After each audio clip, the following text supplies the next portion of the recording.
Title: दर्पण का साया। एक छोटे से गांव में एक पुराना टूटे फूटे हवेली थी। गांव वाले कहते थे कि हवेली में एक दर्पण है जो हर आने वाले को उसके सबसे गहरे डर दिखाता है।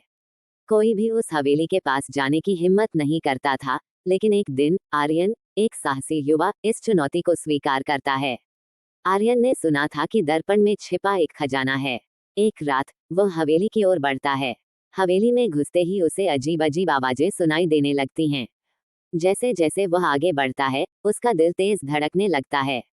वह दर्पण के कमरे में पहुंचता है, जहां वह एक विशाल, धूल से भरा दर्पण देखता है।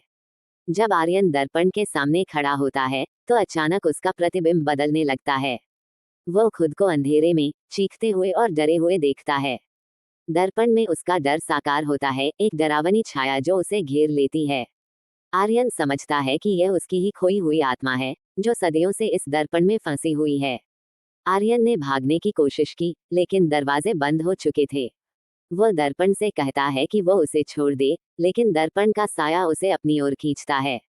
आर्यन की हिम्मत टूटने लगती है, लेकिन तभी वह याद करता है कि उसे अपने डर का सामना करना है।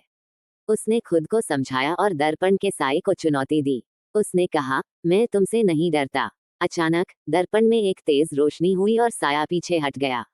आर्यन ने उस पल का फायदा उठाया और दर्पण को तोड़ दिया। दर्पण टूटते ही हवेली में एक गहरी चीख गूंज उठी। सभी आत्माएं जो दर्पण में कैद थीं, आजाद हो गईं। आर्यन की हिम्मत ने उसे न केवल खजाना, बल्कि आत्माओं की मुक्ति भी दिलाई।